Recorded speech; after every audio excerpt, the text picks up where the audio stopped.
We will go ahead and start our informal first appearances. Whomever you have, Deputy Cuba. Yes, Your Honor.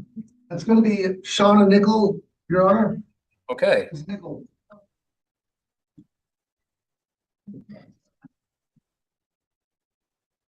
We'll note the state appears by Assistant County Attorney Mr. Gayoso for these informal first appearances. Good morning. You are Shauna Nickel. You are Miss Nickel. I'm sorry, no, I'm not. You're Shauna Nickel? No, Oh, what's your first name? I'm the living, breathing entity, the actual person that stands before you. All right. So I'm not the straw man on any paper, all caps person by any means. you don't have a name, a legal Brought name? in under certain charges, yes, under that, but under what would be the word, under distress. Literally bringing me in here against my will. I mean, I didn't break any laws. And you were brought in under the name Shauna Nickel? No, I should not have been. No, I was not. No, they decided what my name was before they ever ripped me out of the vehicle. They called me a name before I was ever able to give them a name. But I am the breathing, living entity before you here. I'm not that person on that piece of paper. Okay. And does this living, breathing entity before me have a name? My mother calls me daughter. My father calls me daughter. My children call me mother. What is your legal name that you were given at birth? That's straw man. I'm sorry, I can't answer that question. I'm just not answering any more questions. I haven't had the chance for a phone call, attorney, nothing. So I'm not going to answer. I can't answer any more questions. All right, Deputy, based on your information, is that Shauna D. Nickel? Yes, Your Honor. All right. Ms. Nickel, you are appearing before me, having been arrested on a couple matters. One is MGI 24 CR 193. That was an arrest warrant. That was issued as a result of the state filing complaint information wherein you are charged with the following 5 counts. Count 1 is identity theft. It alleges on or about March 13, 2024 in Montgomery County, Kansas, that you unlawfully and feloniously used any personal identifying information or document containing the same belonging to or issued to another person, to wit, Sherry D. Dodge, with the intent to defraud that person or anyone else, to wit, Deputy Steve Gass, in order to receive any benefit. Identity theft, as charged here, is a level 8 non-person felony. It carries a sentencing range of 7 to 23 months in prison, a fine up to $100,000, and 12 months post-release supervision. Counts 2, 3, 4, and 5 are also alleged to have occurred on or about March 13, 2024 in Montgomery County, Kansas. Count 2 is interference with law enforcement. It alleges that you unlawfully and knowingly obstructed, resisted, or opposed a person authorized by law to serve process, to wit, Steve Gass, in the discharge of any official duty. To it, provided false information regarding the name and date of birth. That's a Class A non-person misdemeanor, carries a penalty of up to 1 year in the county jail and or fine up to $2,500. And count 3, you are charged with driving while suspended, second offense.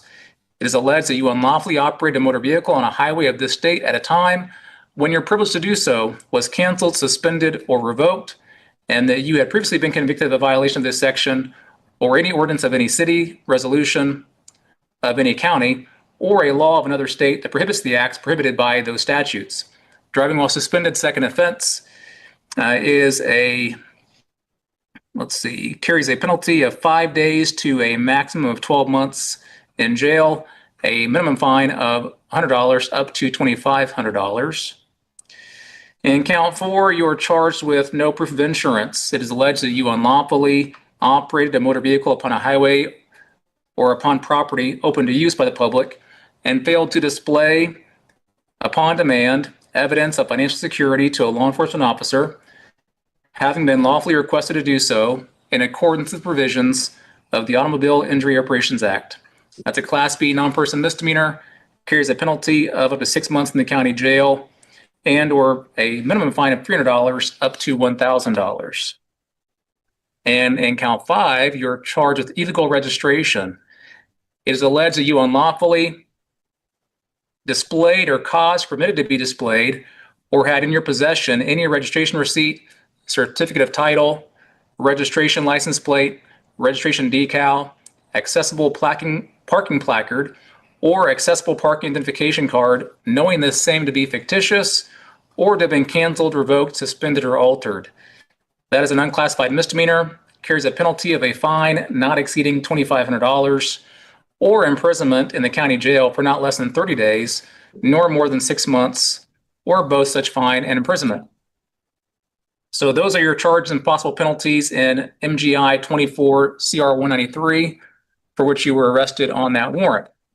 You were also arrested on probable cause, that being out by the Montgomery County Sheriff's Office, their case number 25-1459, and that was for the offenses of possession of methamphetamine, possession of drug paraphernalia, interference with law enforcement, and transporting an open container.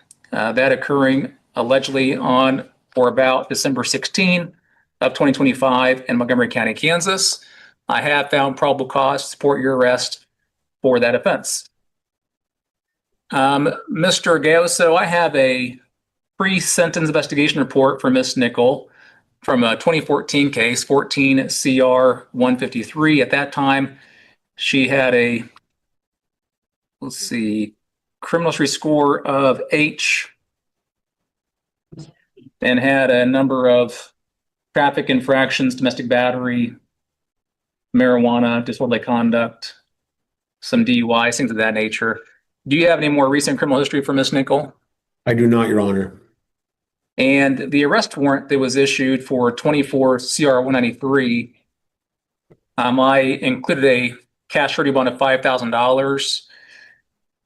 I didn't require supervision for that, but in light of Ms. Nichols' remarks here this morning, I'm more concerned with her risk of flight.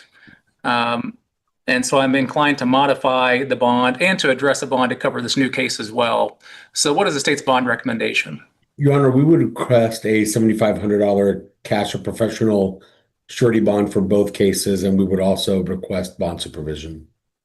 All right, so Ms. Nickel, your bond to cover both matters is going to be $7,500, cash or professional surety with supervision. What that means is for you to get out of jail, you either need to post $7,500 to the clerk of the court, or you can go through a bondsman. If you go through a bondsman, you pay them no less than 10% of that amount. That'd be $750. Could be more, but would not be less. The supervision component means if you do make that bond, you need to immediately report to court services upon your release from jail. They're located next door in the old Montgomery County Courthouse, the building immediately to the west of this one. Your failure to report to them upon your release from jail and anytime thereafter they direct would be a violation of your bond. It could result in being revoked and you find yourself back in custody. Any questions about that, Ms. Nickel? No. Do you intend on hiring your own attorney? Do you want the court to consider appointing you one? I'm not sure. Well, the devil's going to give you an application and affidavit. So in the event you decide you want the court to consider appointing you one, fill that paperwork out and return it. And if you qualify financially, I'll be more than happy to appoint you an attorney. But should you choose to hire your own, or if you don't qualify financially, then you'll have to do that as well. I would note you're to have no contact of any kind, direct or indirect, with Sherry Dodge, who is alleged non-law enforcement victim in 24 CR 193.